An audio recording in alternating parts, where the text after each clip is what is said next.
The idea for this episode came about because I personally am feeling like magic is harder to reach right now. After about 9 months of pretty solid immersion, it's suddenly less. So today you and I are going to get a little lesson on what to do when the magic feels out of reach. We'll discuss the concept of waning magic, reasons you can lose your magic, and ways to reconnect with it.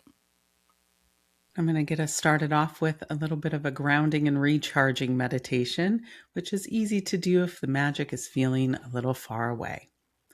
So if you can, light a candle or fill a bowl with water and set that in front of you. If you're walking while you're listening to this, just allow your focus to soften as you move. Take a nice deep breath and become aware of your body, noticing any discomfort, and just breathe into that space.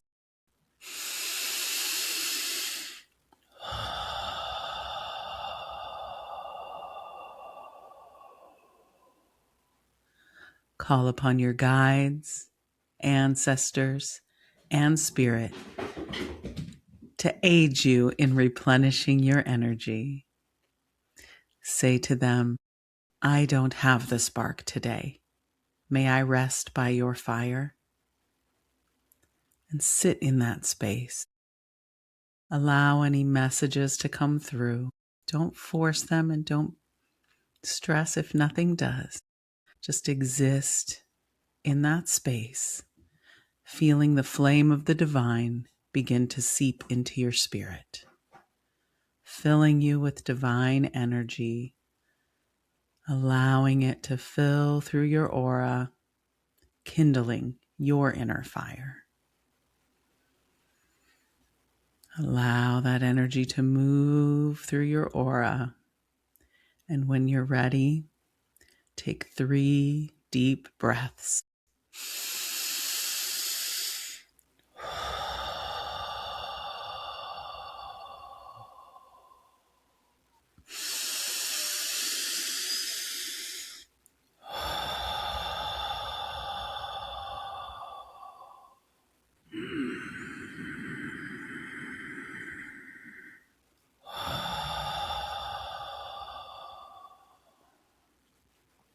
Now return to your body, here and now, a little more energized, a little more connected.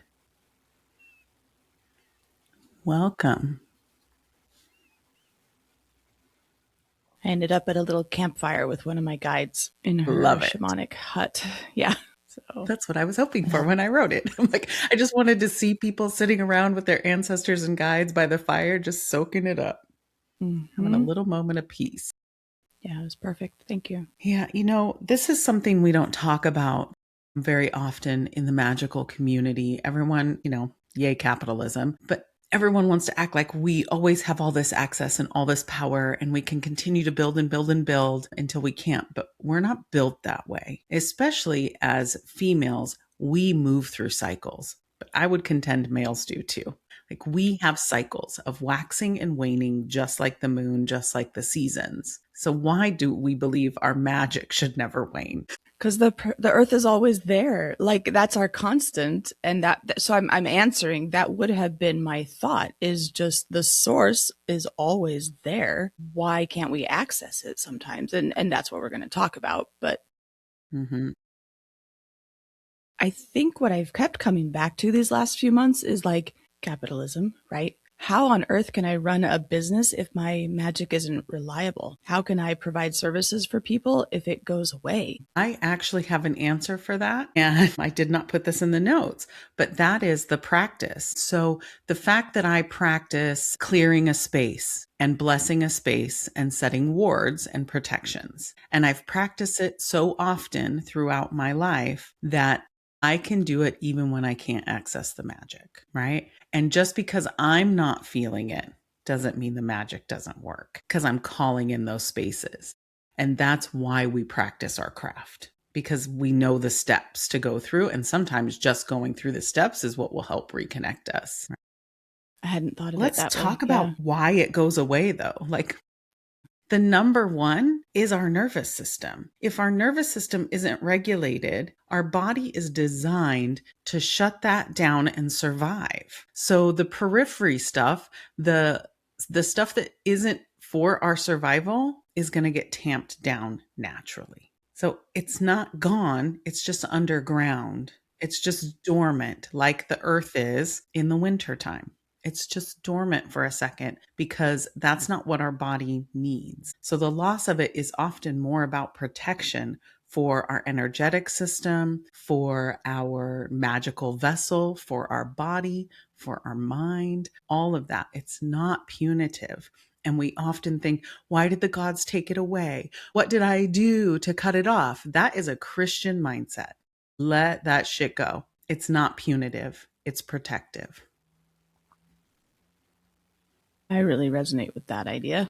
And I definitely thought those thoughts, of like, well, what did I do wrong? What did I mess up? This has to be my fault somehow. And my guides have pretty consistently said no, but it's still really hard to accept that it wasn't something I did or that I could have avoided it.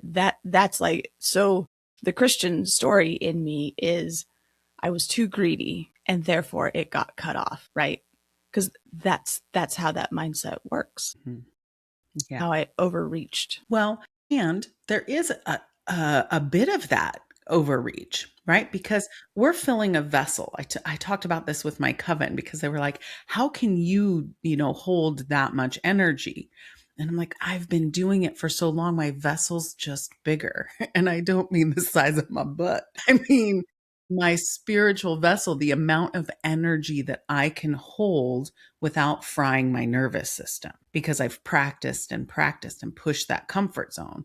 When we first start out with Magick and let's say we open up to a gift like channeling, like yourself, right? You opened up to channeling and you kept widening it.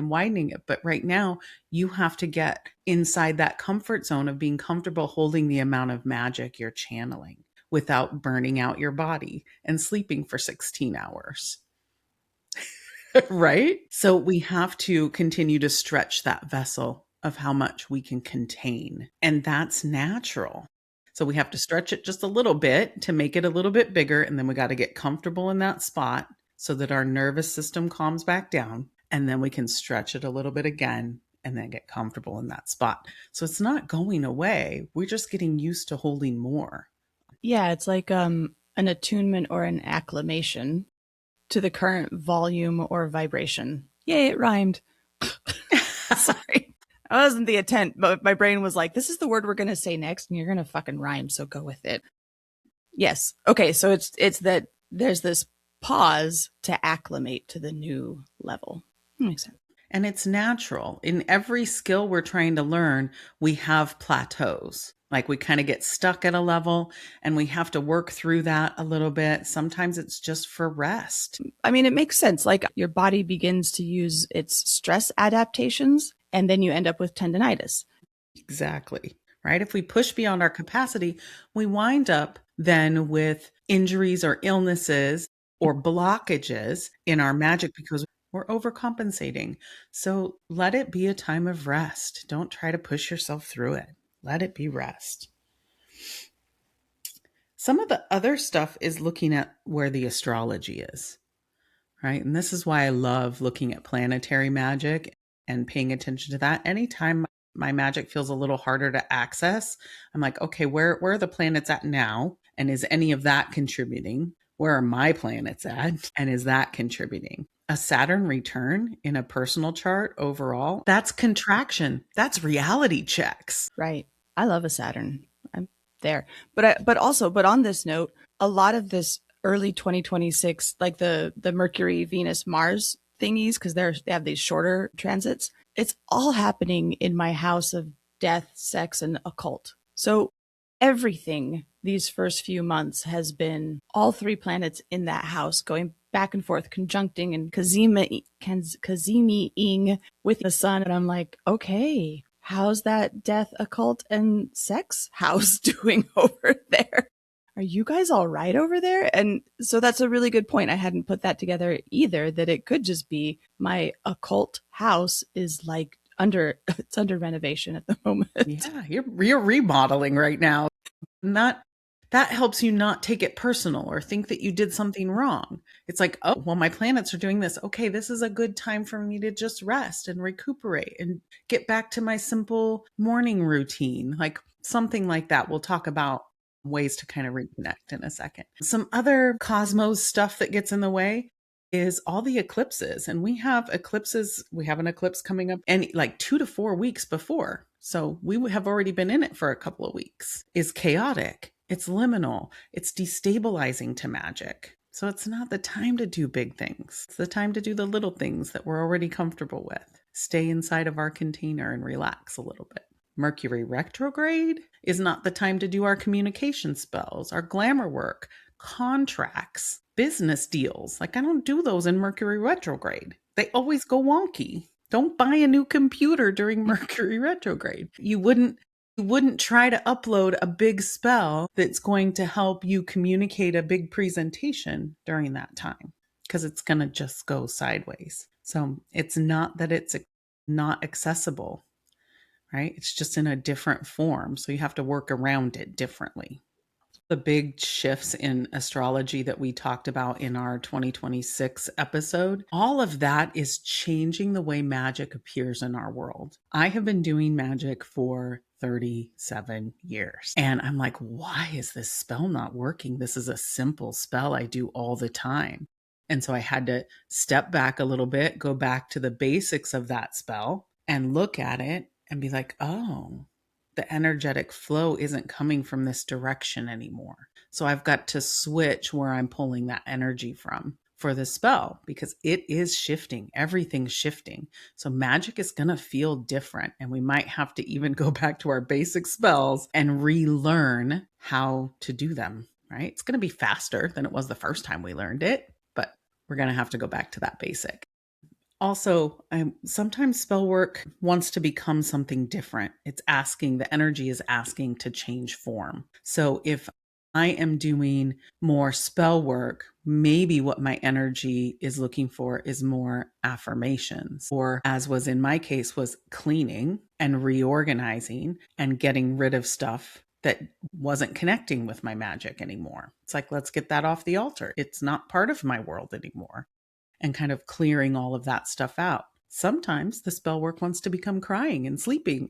That's our body resting so it's ready for the next expansion. We've got to store up some energy for that. Sometimes it's saying no. No, I don't want that. I don't want to come over. I don't want to go do that thing. It all still counts as magic. That's my personal belief. No matter what we're doing, it all counts as magic, especially if we're doing it with intentionality. Yeah. It's I role play with a friend online. It's like D&D, but we're writing the story as we go. And I've been asking my guides a lot about that. And last night I sat with them about it and they said, that's a magical practice. That's this creatrix energy that you're doing. And because they keep saying you need to do more of that, do more of that, do more of that. And I'm like, that's deep escapism. And I can get really addicted to that. But they're like, no, this is really what we want you to be doing is writing stories and using your imagination. And that's your magical practice right now. And that was really, really clarifying last night that did I tell you about the journey where I ran into the Pisces and the Capricorn? I don't think so. Super quick. On a journey, I have a Capricorn rising, ran into a Capricorn.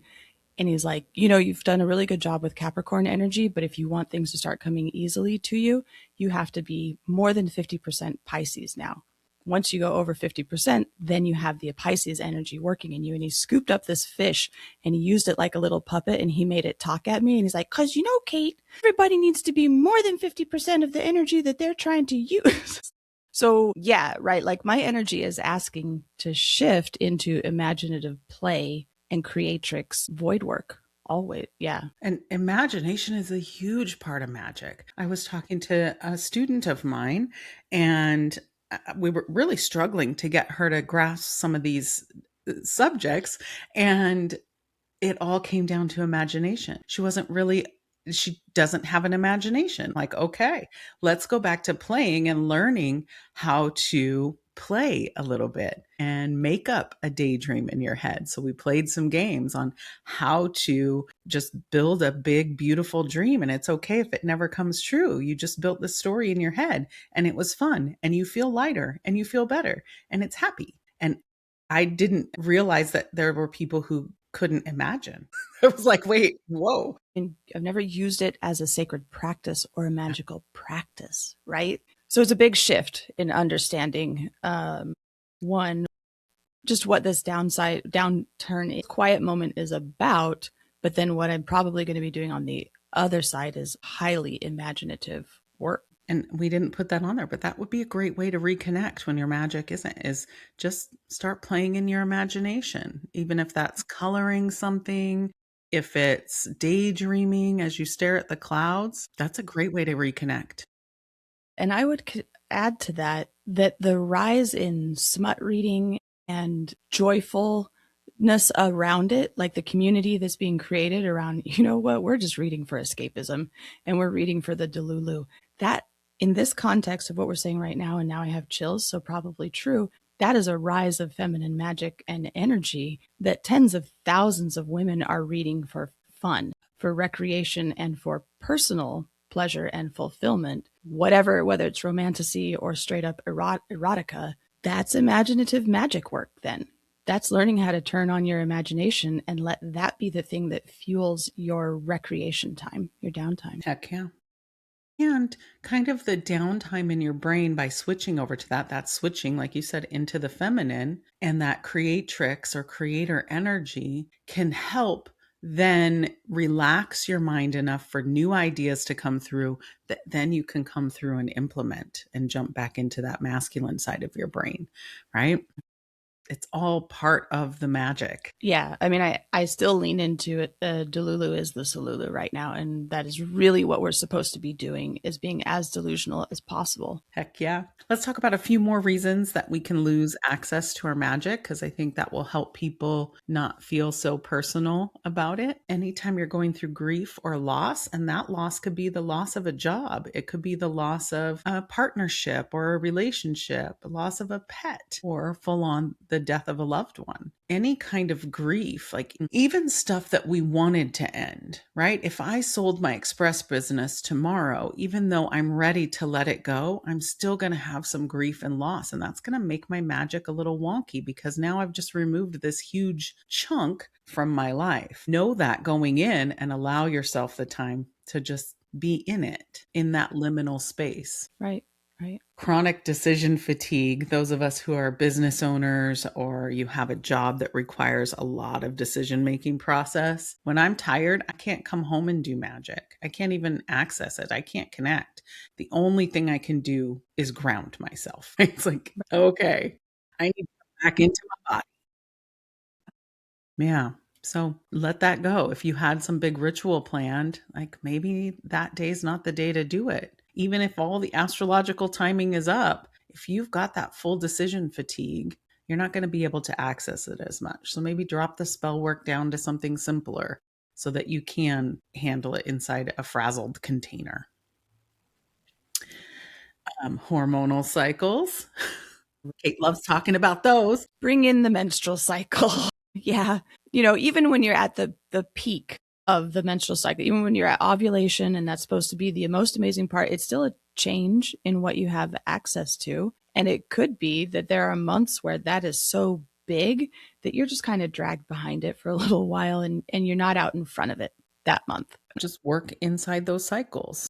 Right? Know how you feel. And, you know, if your friend is super energetic during one phase, but you aren't, then you aren't, right? That's your cycle and it's personal to each of us. So pay attention to your cycle to know what you can and can't handle during those times. Same goes with menopause. Same goes with pregnancy, postpartum. Like those are all big hormonal fluctuations, right? Yeah. Puberty. So paying attention to those transitions and when those hormones spike or drop. It's also very possible that my perimenopause accelerated these last few months too. And that would be a reason for my guides to be like, your body has stuff to do right now, not your magic. You're still doing magic. It just looks a little bit different in this phase. It's their identity transitions. And holy crap, are we going through some identity transitions in the world, in the United States? Like that could be new roles. It could be political identifications, like religious affiliations, marriages, divorces. There is so much going on in how we see ourselves and the truths that are being uncovered. Boy, that's going to make it real hard to connect with magic because we don't know what's true anymore and we've lost some trust. So back up a little bit. It's okay, right? I'm feeling it too. I wanted to talk about my personal, like I've been doing this a long time. And I think at episode 69, y'all know me pretty well by now. I have lost my magic multiple times throughout this. Anytime I'm overly focused on business, like I said, when I'm in that chronic decision fatigue, I can't connect with my magic. And it feels hard because it feels like that's when I need it the most. And I have to let it go because it's not. What I need is to continue to engage my brain and use my brain and my voice. And that takes me fully into that masculine side, which isn't conducive for my style of magic. And I just have to let that go because I need to be focused on my business at that moment in time. The last 3 years I was married, and at least 1 year post-divorce, so 4 straight years, nothing, because I was in survival mode, right?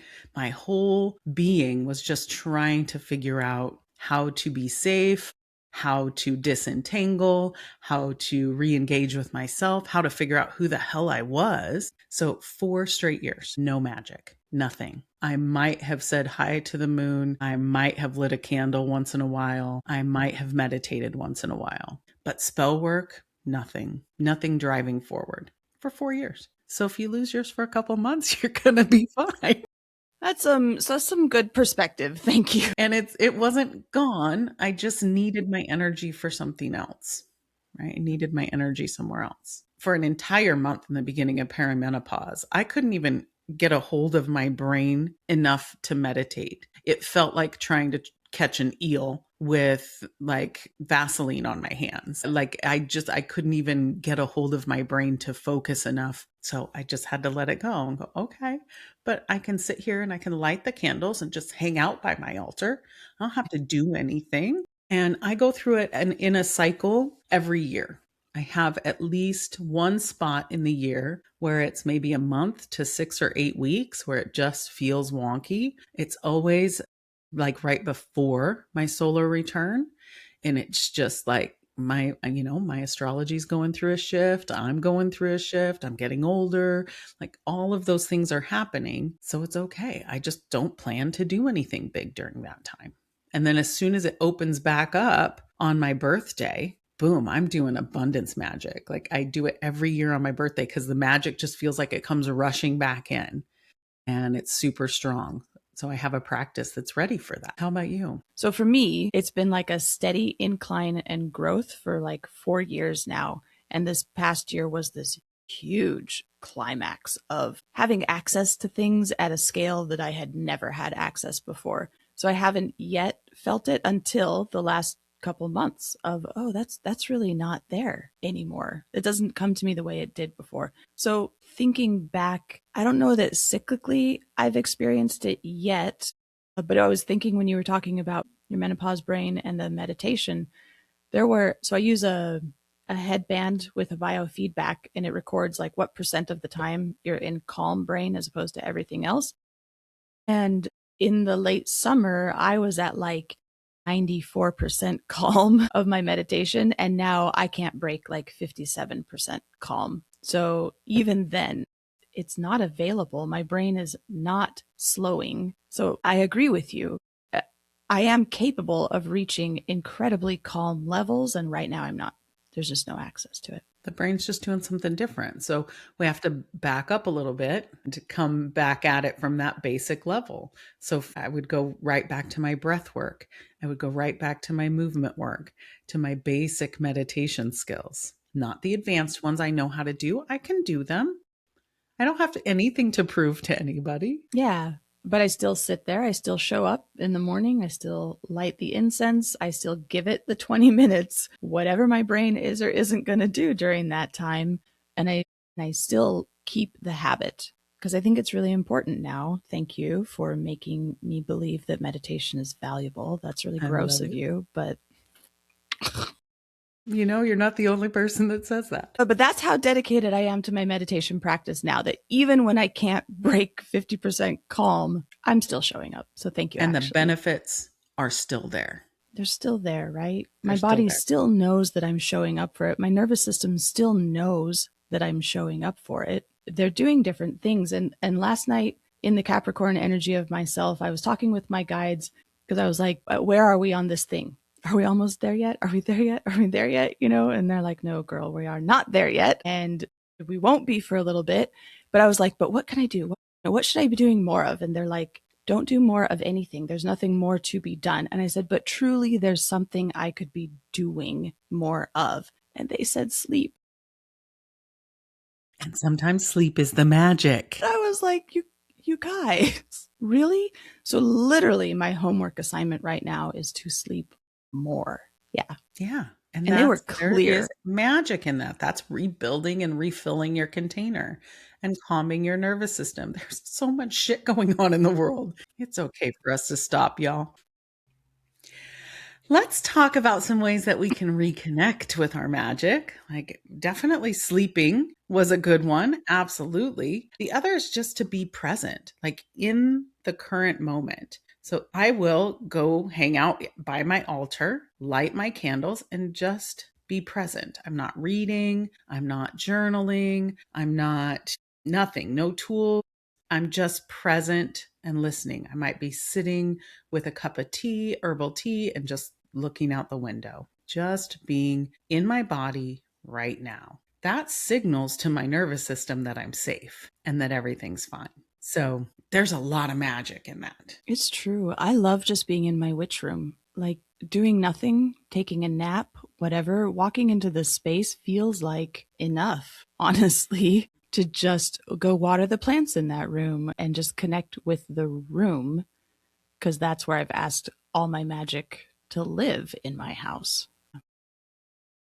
Body work too. I talked about breath work. I just worked on a whole session on breath work with the coven because I'm like, the world is crazy. And we were having these conversations too about magic just feels wonky and I don't feel like I can focus. So I just took us back to basic breath work, breathing in and out and focusing on the breath, using different types of breath, like box breathing, most people know can help us center. I like to do alternate nostril breathing. That helps align the nervous system and balance the hemispheres of the brain, especially after work. Dancing, moving, stretching, earthing, even vocalizing. I know I'm autistic, so I do weird vocalizing when I'm by myself and I'm not masking. That vocalizing helps me recenter in my body and tell myself I'm safe. And it's safe for me to just kind of be nutso for a second. So, yeah, those simple practices are also magic. I agree. And lighting a candle, I really resonate very well with candle magic. And so some incense and some candles. And that also tells my nervous system we're secure, we're safe, we're grounded. Pings my nervous system that we're about to do some magic work. And so it kind of organizes itself. Even if I don't go on to do a working, my nervous system now recognizes candle and incense as a moment to be like, oh, yeah, we know this. Yeah. I am using tarot and pendulum to directly ask, what's going on? What can I do about that? And as I said, the answer is pretty much nothing. But I do check in periodically of like, how are we doing on that? Is there anything else you guys need from me?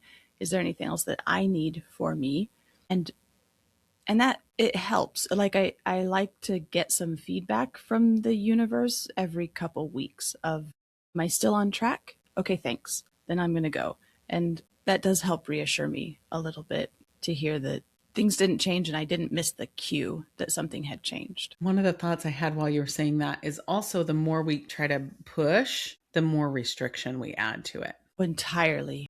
Yeah. 1,000%. When I was not accepting this a few months ago, it was even quieter, even less available. And so much of the practice in the last month has been understanding that imaginative play is the point right now. and that reading the fun books is the point. So, but I agree. I was like, no, there's got to be a way I can power through it. There's got to be a way I can make my guides connect with me. There's got to be, that Capricorn of we make a plan and we execute the plan. And I'm like, give me a syllabus and I will execute the plan. And they literally said, you've accomplished 5 years of growth in 1 year, and we don't have anything new lined up for you yet. So you're acclimating, you're attuning. Yeah. And having said that, I'm going to go and ask some big questions this weekend. I'm headed out to the beach this weekend, and it happens to be Lunar New Year, and it happens to be the dark moon, and it happens to be an eclipse portal opening, and also it's lunar in bulk. So when you do this on the lunar cycle, you celebrate the cross quarters